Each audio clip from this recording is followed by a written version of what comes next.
We have Jing with us, and he's the general manager of the cloud kitchens available in the country. Hello, good afternoon, Mr. Pao. Thank you so much for joining us here in the 3-Hour News Show. Hi guys, thank you for having me. Yes, so Mr. Pao, first of all, please explain, how is the development of the F&B business in Indonesia, especially amid the pandemic? Yeah, I think the pandemic came as a shock to many people, especially how fast things escalated, right? Nobody would have thought that entire cities and countries would go on physical lockdown. But what happened was very interesting. Some businesses got hit very hard. So anything that relied on physical traffic, hotels, for example, air travel, dining in, shopping malls, office space, a lot of those got hit quite hard. But on the other hand, other types of activities grew a lot, especially in the online space. For example, like Zoom video conferencing. Yeah. Right? Before pandemic, no one did much Zoom, right? A little bit. E-commerce platforms like Tokopedia, Shopee, Bukalapak, things like movie streaming, Netflix, right? And in the F&B space, online food delivery also grew a lot, right? So even though many F&B had to close down their physical stores, they soon realized that they had to really adapt and start looking at online business much more seriously. And I think the pandemic also changed the way people consume food. People who used food delivery, say once, twice a month, start to use it a few times a week. Like myself, for example. And this was after pandemic happened, right? So consumption habits changed. And in general, I think pandemic has led to some very fundamental shifts in consumption, as well as how much effort businesses are now putting into their digital presence. Wow, interesting. Yeah. I mean, when it comes to your tummy, it's not negotiable. You just have to fulfill that. And I think I'm just like you too, Pao. Like nowadays, I can order for delivery like 3 times a week. Wow. But okay, so now we're curious, and we want to know what motivates your company to jump into the cloud kitchen business. So our company, Everplate, is Indonesia's first independent cloud kitchen company. And our mission is to be the #1 company that helps F&B businesses do 2 things, right? Number 1, we want to help businesses become very good at online food delivery. And number 2, we want to help businesses get to levels of efficiency that no one has ever seen before.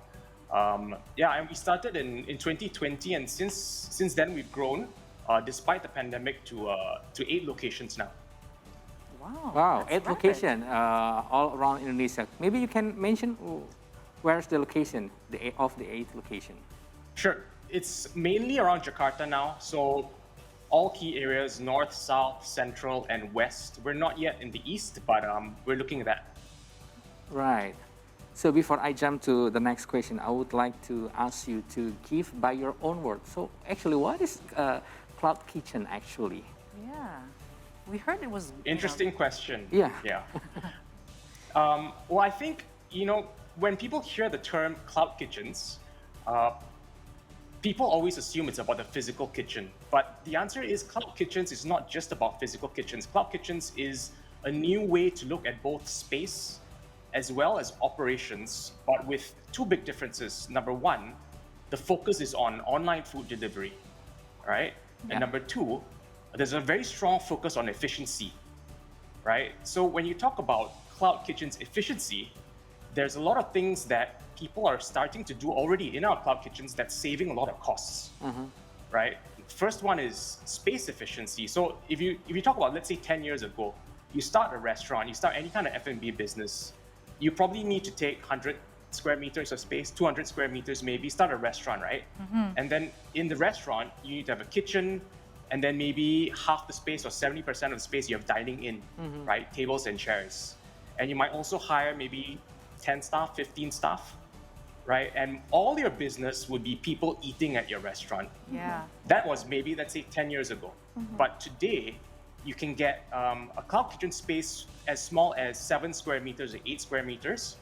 So straight away, you're looking at much more space efficient layout, 10 times smaller. And in terms of staff, you have maybe 3 people needed instead of 15 people. So there's huge efficiency in space and labor. That's just one part, right? Restaurants nowadays also start looking at many, many different sales channels. Last time, like you said, it was foot traffic. People walk past, see a restaurant, start eating in a restaurant. Now it's becoming normal for restaurants to go on as many online channels as possible, right? You've got GrabFood, you've got GoFood, now you've got Shopee Food coming up. You've also got Traveloka Eats. And on top of all of that, restaurants are selling through WhatsApp, right? Social media like Instagram, messages, some even doing TikTok. And but yeah, so there's efficiency in selling through online sales channels now as well. Yeah. Right. So there's huge efficiencies there. And actually, more recently, last couple of years, another trend that we're seeing is selling multiple brands from one kitchen. Yeah, that's right. right. The thing that the thing cloud kitchens, there's nothing stopping you from producing food for multiple online stores. Right? If you have one restaurant, you have to stick to that brand and that food, right? But if you're a cloud kitchen, you could be producing 3 or 4 brands from one kitchen. And people who buy from you on, So you actually provide not only the space, but also the workers as well? And how do these small businesses of culinary business that you actually allow them to rent at your place can be quite competitive? Because, they have probably secret recipes. And how do you keep those secret recipes when it comes to cloud kitchens or ghost kitchen? Yeah. So I think in terms of secrets, right? A lot of it for our customers is in the sauce, right? So that kind of thing, even if I see you using something, I don't know what it is. So it's not easy to copy. But other ways to, we have doors and stuff. So people can't technically really just copy exactly what you're doing. But yeah, I think that addresses that problem.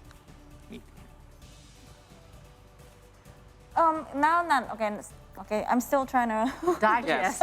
digest what you Because just said. I agree with what just Paul said. Yeah. It's about a magic hand of the chef. the chef, right? So you Yeah. can copy the recipe, but it can be still the taste will be different. Yeah, so if you mention cloud kitchen, what pops in my head is like iCloud on iPhone, right? Exactly, So it's not iCloud really there. storage.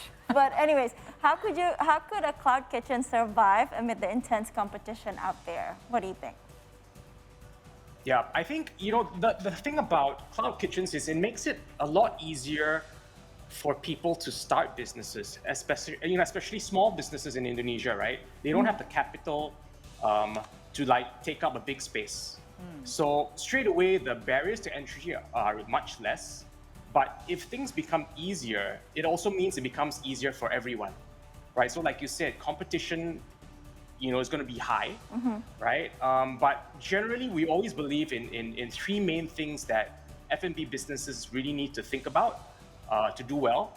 The first one is, it's very simple, right? You need to make sure your product quality is very, very strong, right? That's obvious, but you need to make sure your product quality is strong. And, some ways of understanding that is what's your GrabFood, GoFood rating, right? If you're looking at 4.8, 4.9, that's considered generally pretty good.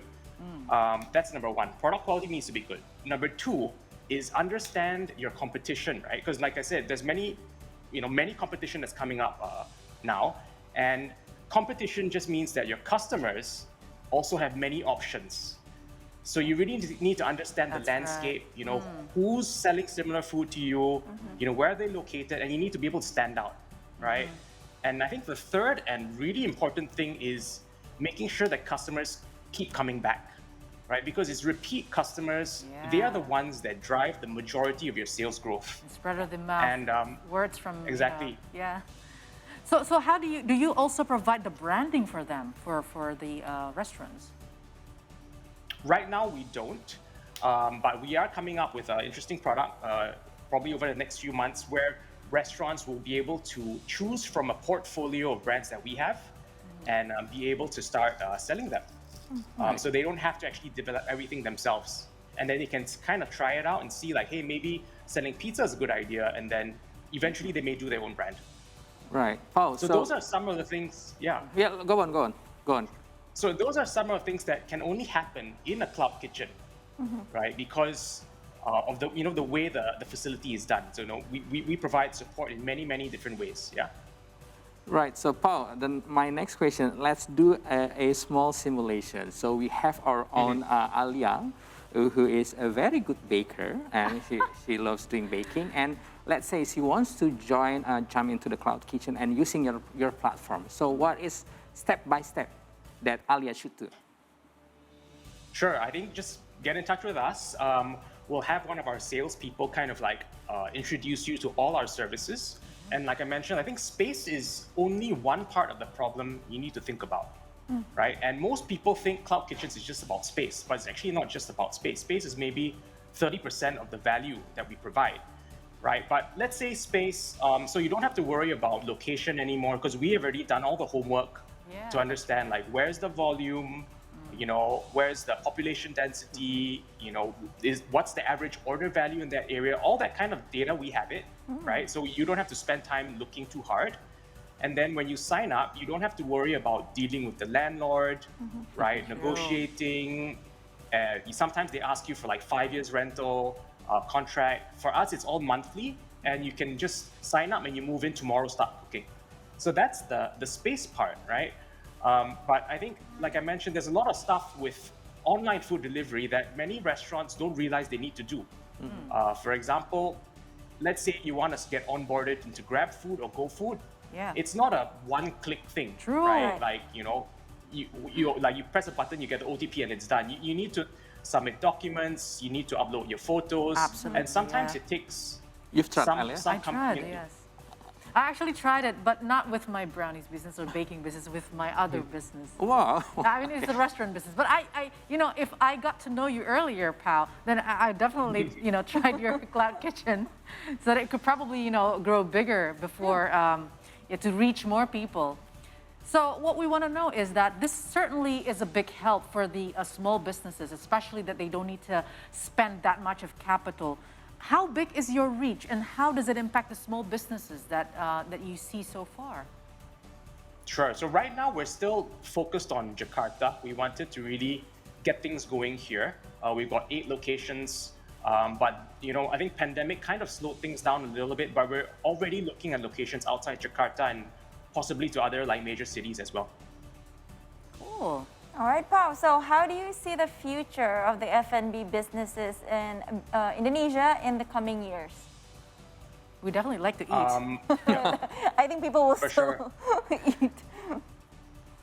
I think we're strong believers in food delivery. I think it's one of those things that's irreversible, right? Once you start using food delivery, you can only use it more and more and more because people are generally, you know, they like to do things that are easy. You press the button, the food is here, right? So what this means is that food delivery, online food delivery, will start taking away market share from not just dining in and takeaway, but also cooking at home because it's just much more convenient, right? And restaurants will kind of understand that and start embracing, you know, online kind of selling and getting really, really efficient, right? So this is a trend we're starting to see in the last like 1-2 years, and I believe will continue going for the next, you know, 10-20 years.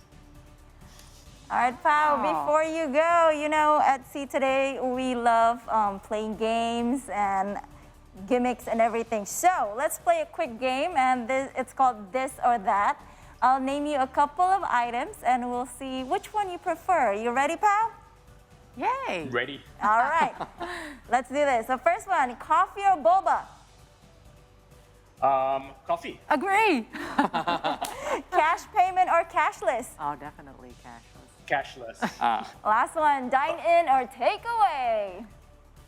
Takeaway. Yeah, there you go. Thank you so That's much, my- Val, for sharing. And hope that you do great with your business and all that. And thank you for also helping the small businesses as well. Always a pleasure. Thank you for having me. Yeah. Thank Thank you, you. Pao.